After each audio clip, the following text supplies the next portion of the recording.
Welcome, everybody, to the Al-Masdar podcast. This is our second installation. I'm your host, Brad Blankenship, joined in the studio with my colleague, Brady Bernard. Today, we're joined with Norman Finkelstein. Norm, you've come under a lot of scrutiny for your statements against the Israeli government. Generally, do you think that there's a sense of servility present both in your field and in general amongst the academic community? No, not anymore. I don't know how familiar you are with the American scene, but things have changed dramatically over the last decade or so. The college campuses, probably the most active student political engagement is on Israel-Palestine, with Palestine being favored and Israel in very much disfavor on college campuses among students. Among faculty, most of the main humanities divisions which intersect with Palestine, beginning, of course, with Middle East studies, they're overwhelmingly supportive of the Palestinians. In fact, the evidence of that is, if you look on college campuses now, they have established all of these bogus disciplines and centers. So you'll have a center for the study of anti-Semitism, or you'll have this discipline called Israel Studies, or you'll have this discipline called Holocaust Studies. The reason all of these things have been concocted is because the Israel cause has lost out in the mainstream established disciplines. So wealthy Jews are called upon by, say, the Hillels, the B'nai B'rith, are called upon, can you give us money so we can establish an Israel Studies program or a center for the study of the Holocaust? And so these billionaire Jews cough up the money, and these centers are established, but they're testament to the fact that in the mainstream of college life, Israel's stock has plummeted in the last decade. Mm-hmm. You're kind of in your own work in the whole famous discourse between you and Alan Dershowitz. There certainly was, I think anybody familiar with that knows that there was a certain bias for his side against yours. What's the bias on his side? There was a vendetta, or as Professor Chomsky put it, he launched a jihad against me because I exposed him in a way that he's not accustomed to. He is accustomed to either being thrown softball questions by sympathetic interviewers or people who defer to him because of his Harvard pedigree, or they are afraid of him because he is known to be very vindictive. And I did not fall under any of those categories. I wasn't a softball pitcher. I wasn't going to defer to his Harvard pedigree, and I wasn't going to be afraid of him.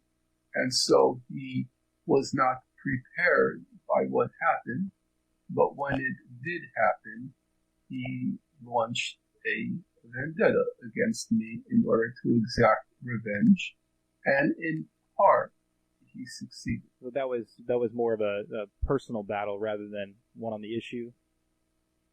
Yeah, I would say it had a large personal element to it.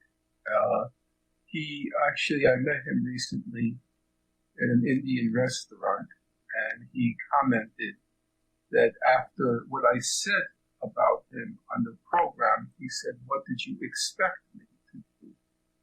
Which was actually, on his part, was an honest response. He wasn't even claiming that what he was saying about me was true. He was effectively saying that in retaliation for having said those things on the radio program, what did he expect except that he would launch a relentless campaign to destroy me? Right, and you've kind of, I've heard you say you kind of draw that back to his lawyer background. No, I think he was unprepared for it. Professor Dershowitz has said and done many outrageous things in public life, and people never call him on them. So to take the most obvious example, it was clear that he did plagiarize. Even though I don't consider plagiarism to be the cardinal sin, nonetheless, in academia, it does rank as a cardinal sin. And two of his colleagues at Harvard, Charles Ogletree and, it's funny, I just had his name in front of my mind, it just slipped.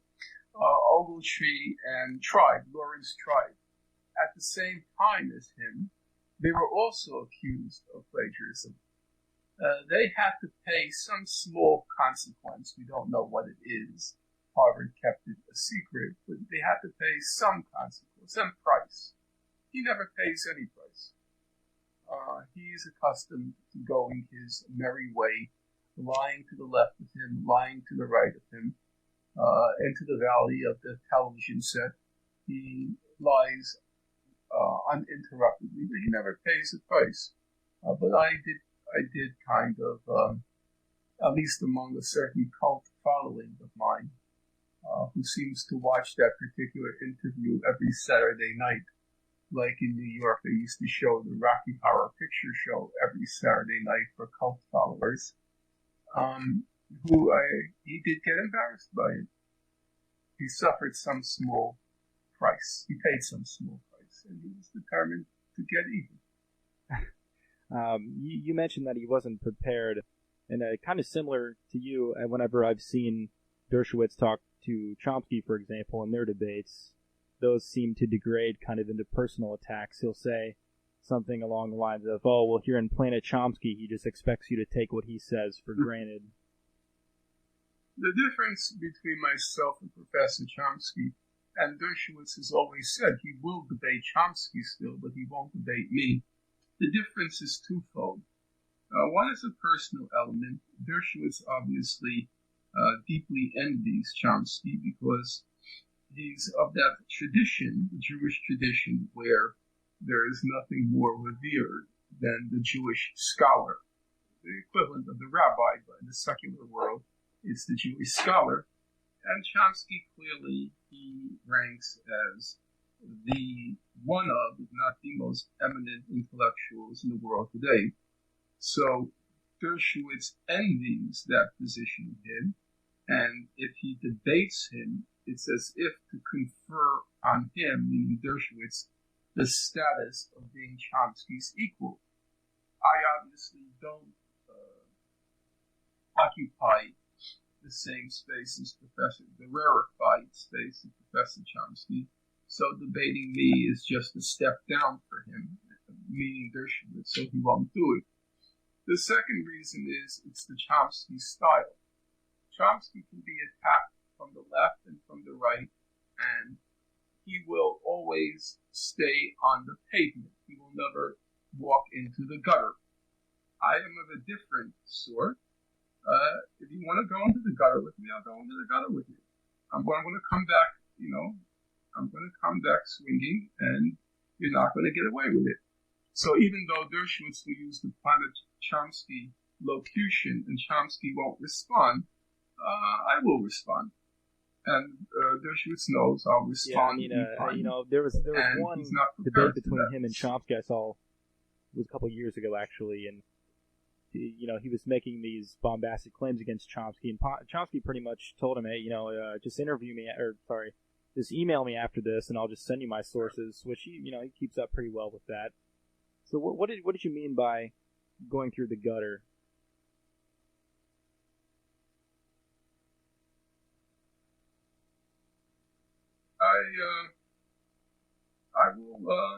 I will speak with an element of candor and frankness, which Chomsky would. So I watched your interview on Russia Today about the stabbings in the West Bank and kind of the implications of that. Where do you think the conflict has evolved into the present day?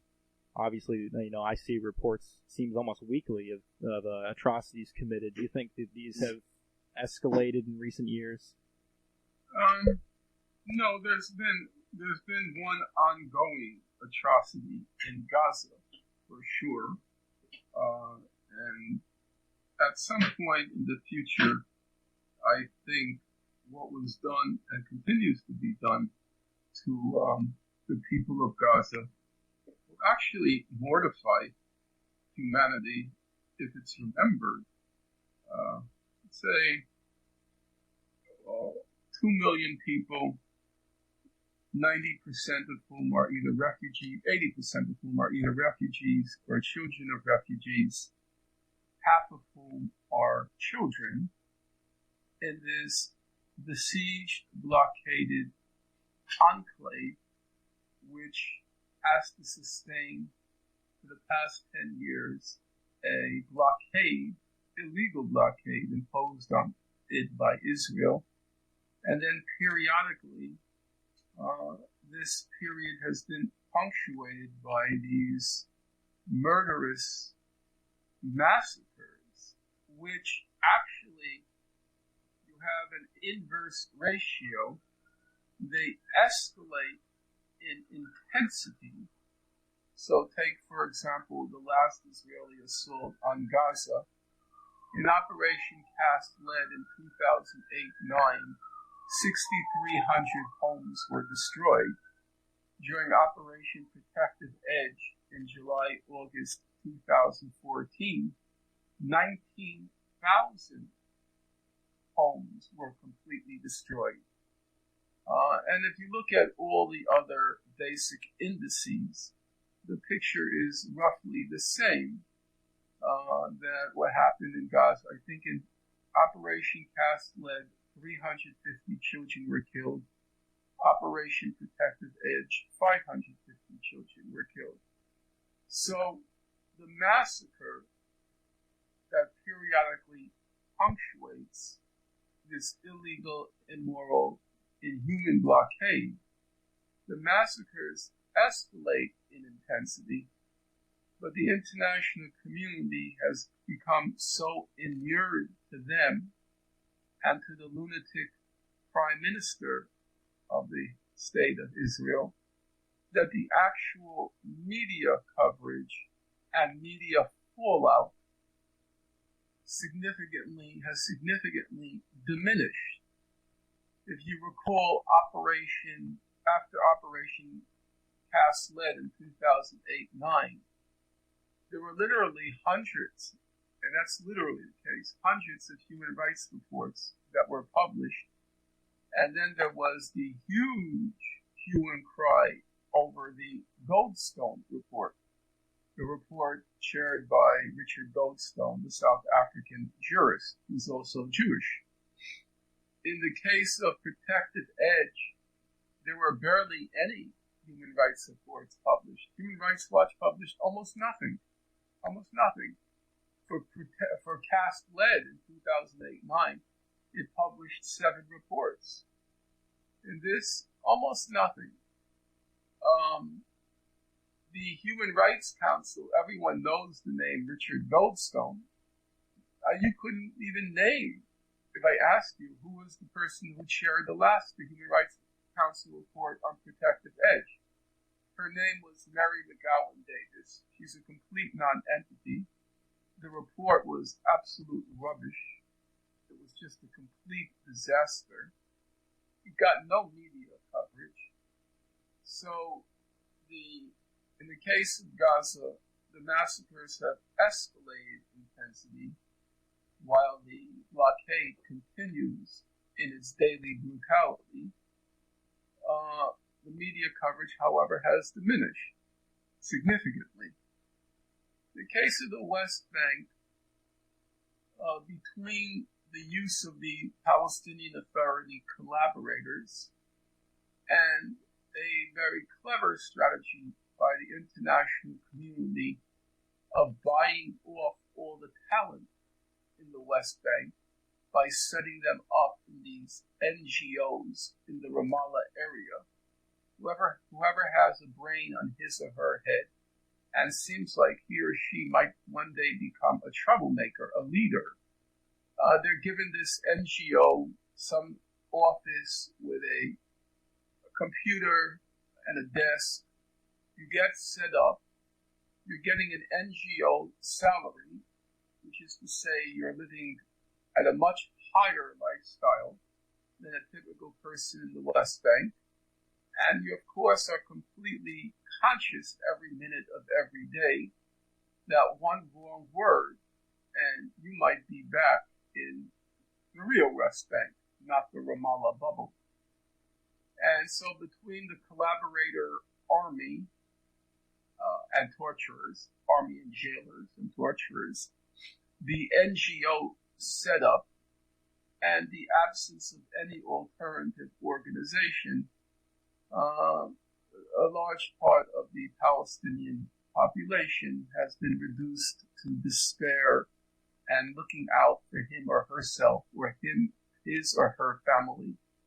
And so the level of resistance is on a much smaller scale than in the past. And if you know the expression, wherever there is oppression, there is resistance. But on the other side, if there's no resistance, there's no need for oppression. You mentioned Human Rights Watch. It seems, as any of our listeners are familiar, we take a lot of criticism to Kenneth Roth in particular, with his coverage of Syria, his selective reporting on certain incidents. In this case, in Palestine, do you think that, as we suspect in Syria, do you think that there is a narrative amongst Human Rights Watch and other human rights groups? You can see it from the bad side or the good side. So, or I should say, the bad side or the extenuating side. Human Rights Watch wants to have an impact on policy. Otherwise, what's the point of a human rights organization? Is there any point in just documenting? Not really. I mean, I think there is a point in documenting. That's what I do. But that's not what a human rights organization wants to do. It wants to affect policy. So to affect policy, to some extent, you have to be on the inside so you can lobby. And so part of it is, I can understand it, that you figure if you want to be effective, you have to be able to talk to Obama's people. And if you just relentlessly attack, you won't be able to talk to them. And Roth is an insider. I guess he used to work for the federal government, I think in the judiciary, I can't remember where. He's an insider by nature. That's the good side. The bad side is that you effectively take the administration's agenda on issues that count for it. You know, any administration has, any American administration has a position on everything in the world because you're the global superpower, so you're poking your nose in everywhere. But in some places, it makes no difference. The administration is not really wedded to any particular line because no major U.S. interest is at stake. So in those areas, a human rights organization can tell the truth. But then there are areas where U.S. interests are at stake. For example, Syria. And then you have to, if you want to play that game, you have to tread very carefully. Human Rights Watch occasionally, I would say outright, I have to be careful about that. I don't know how much you read their reports, but I'll tell you this much. The reports are almost always factually accurate. Or if something is not factually accurate, you can see where they're stretching the facts. That's not the problem with these reports. The problem is not the factual reportage. The problem is when you get to those legal interpretations.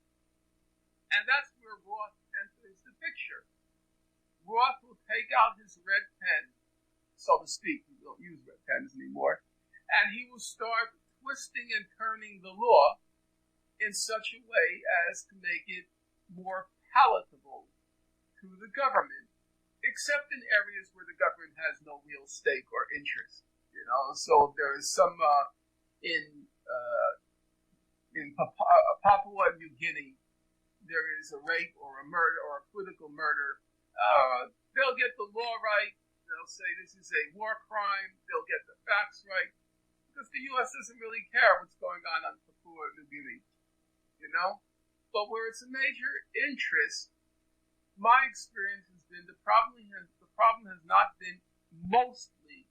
It's not been with the factual reporting.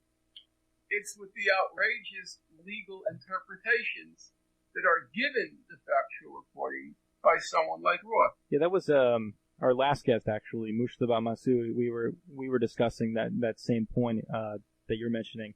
So I'll read the human rights reports, for example, and these places, these countries that some people have never heard of, and you read them and they seem accurate, but when it comes to, for example, the execution of Sheikh Namir, there was very little on that from Kenneth Roth on his Twitter account and even on Human Rights Reports.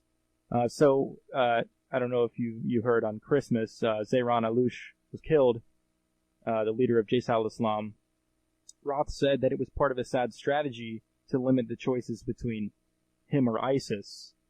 And some Twitter activists got him to backtrack that claim because, as Mr. Masood put in his documentary, Aloush had called for the genocide of Shia and Alawites alike. So for him to claim that this person is essential to peace talks in a democratic Syria, and also he said that he believed democracy was a farce in pushing this Salafi agenda. So it was kind of misleading, if not an outright lie, for Mr. Roth to claim that Zehran Aloush was some pillar of democracy that was killed. So these are some of the things that we've noticed on the Syria end. Right, but you'll agree that's an interpretive issue.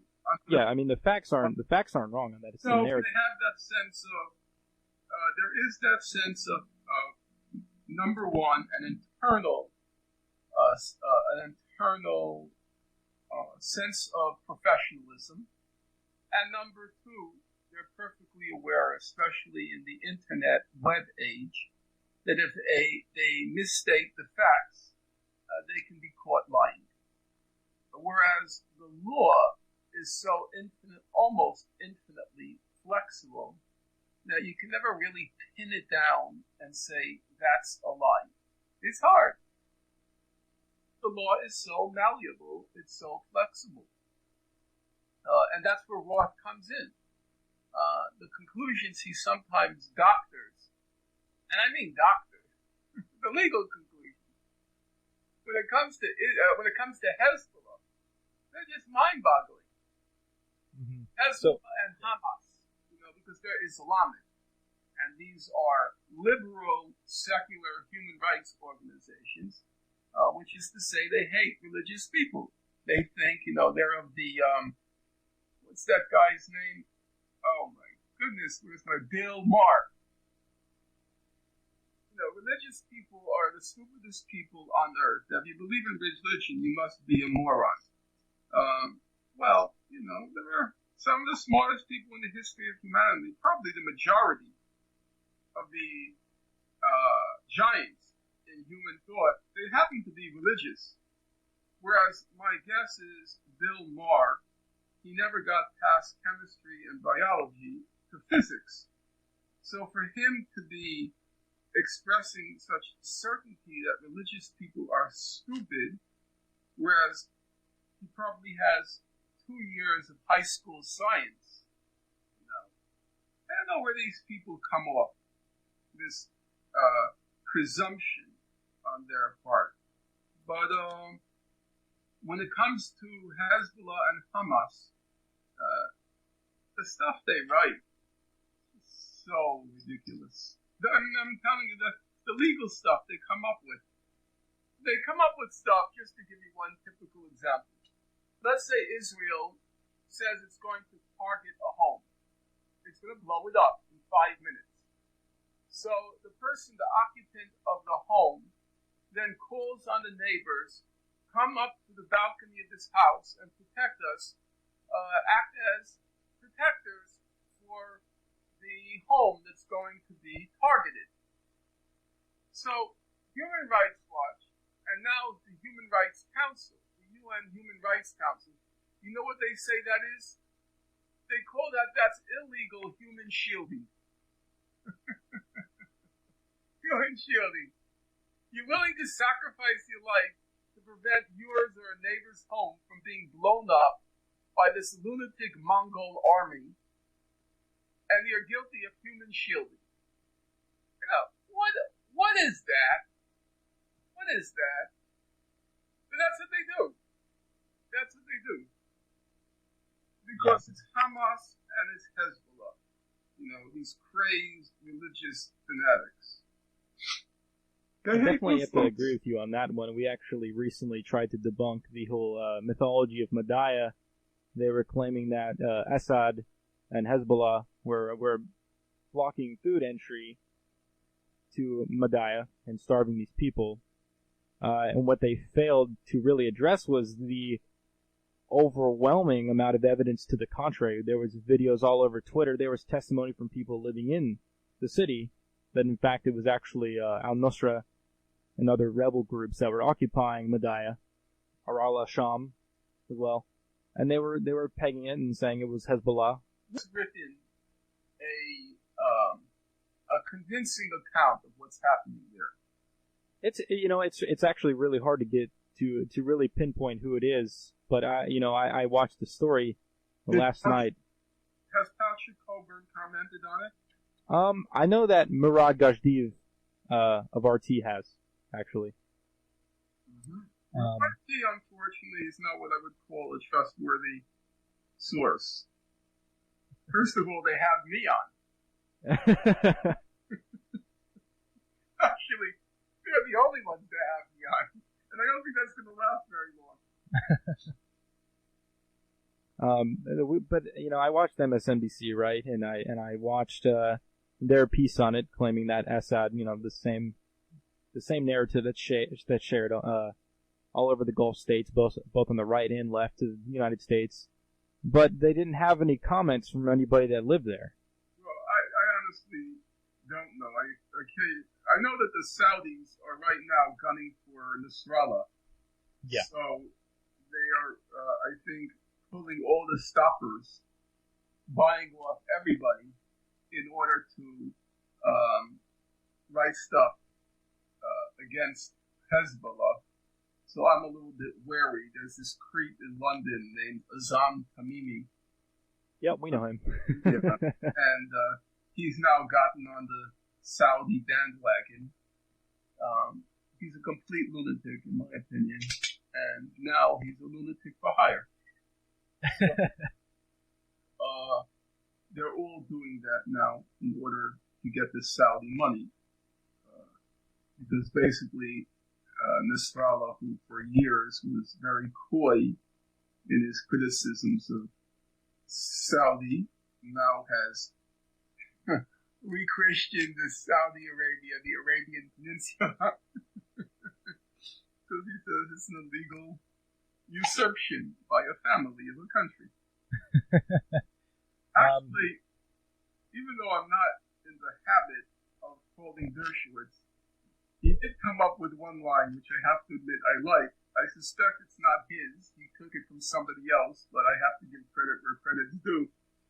He was once, somebody referred to the Gulf states once, and he said, those are not states. Those are family-owned gas stations. That is true. That is true. So you mentioned Nasrallah and Hezbollah. That's actually something I was going to segue into. Are you familiar with what happened in Damascus, where Samir Kuntar was killed by Israel? Yeah, and Kuntar is an interesting case because he's been completely demonized, whereas an Israeli intelligence person admitted when Kuntar was released. He admitted that all the claims against Kuntar were false. So he was demonized again at his death Whereas if you go back, and I think it wasn't in Haaretz, it may have been in the other Israeli paper, Yediot Ahronot, that in fact all the stories about how he took these people hostage and killed them in cold blood, they just weren't true. Yeah, it seems to always be that narrative to kind of demonize Hezbollah. I believe, and you're probably familiar with, Nasrallah released a statement pretty soon after that, saying that they wouldn't let that go unchecked. Yeah, but he always issues those statements. There've been a number of high-level assassinations, and he always speaks about exacting revenge, but at his time and his place. So I wouldn't attach too much importance to that. So let me get your opinion on this. So you mentioned Hamas and Hezbollah. It seems that there's kind of a disconnect, especially from Hamas, with the axis of resistance. For a while there, Hamas kind of fell off of the axis of resistance, kind of to the disappointment of Iran, Syria, and Hezbollah, kind of trying to go their own direction. They never go in their own direction, unfortunately. They go where the money is. I mean, they're not in a position, beggars can't be choosers, and they're not really in a position. So, at the time when they underwent reversal, they desperately needed Egypt, and Egypt was anti-Iran. So they went with Egypt, and of course, hoped for the Saudi money. That's just very narrow options. Well, they kind of, especially Hezbollah and Hamas. Hamas, because at the time it was dependent on good relations with Egypt under Morsi, and Hezbollah because it's dependent on the passageway between Syria and Lebanon. They need Syria for the arms. I wish they had better choices, and sometimes I wish that Nasrallah had distanced himself more from Bashar. I wish he had distanced himself more, but I recognize that he didn't have that many choices, and he's a very smart man, and so he knows he paid a very big price.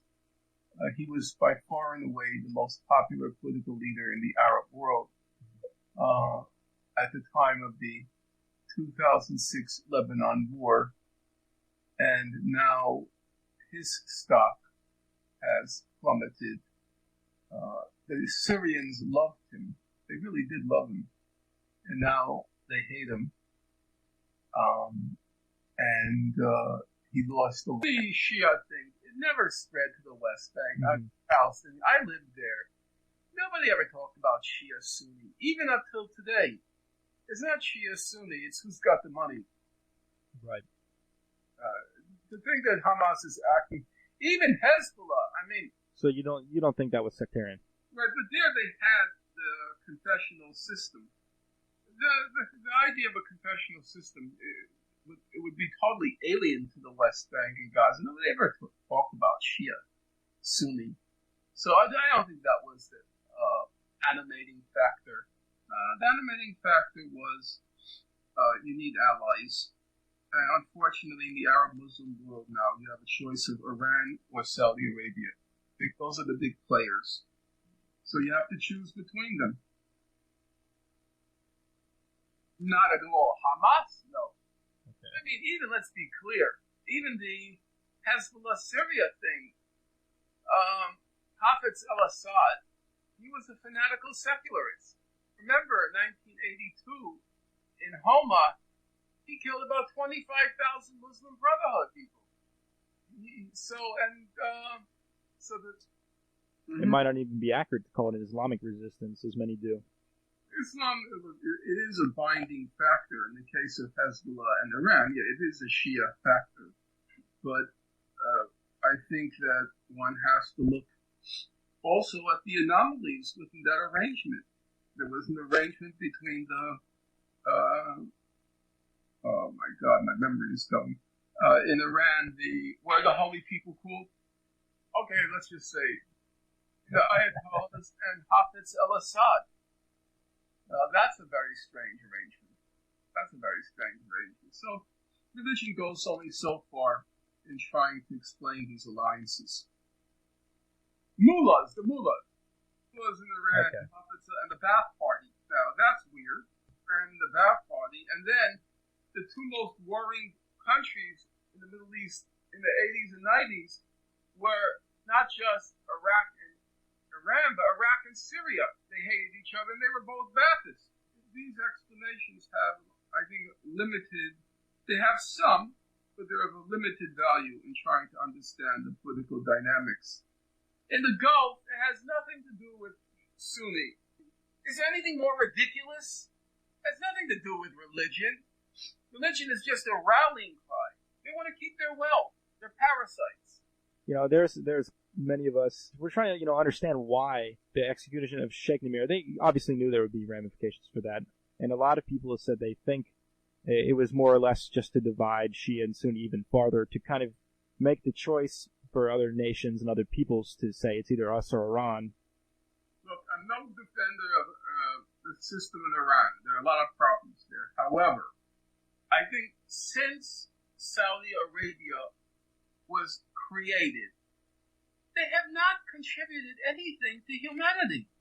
I've never seen a country like that. You can attack Israel till the end of time, but you have to, acknowledge its technological achievements, its cultural achievements. There's something. What is there in Saudi Arabia? What has there ever been in Saudi Arabia? It's a nation of parasites. And you can't say that about Iran. Iran has a very sophisticated technological infrastructure. Very smart people. The sciences and math. And the humanities has been a disaster because of the reign of this lunacy. But maybe they have long enough history and culture that maybe this will just be seen as a passing phase, 40 years. Mm-hmm. But Saudi Arabia is a zero. A monster. It's a monster country. They use their money to buy off everybody, and they'll do anything it takes, so they can keep hold of that wealth. Of course, American ruling elite that describes any ruling elite. These maniacs with their money. But you have to say there are different facets to the American system. It's contributed in various areas. It's made significant contributions. You can differ on how significant they are, but nobody's going to deny in areas of science, technology, culture, and so forth. There's something. How much, we can disagree on. But Saudi Arabia, what has it ever done? Mm-hmm. Well, thank you so much, Norm. This is your host, Brad Blankenship, signing out. And again, Norman, thank you so much for the interview.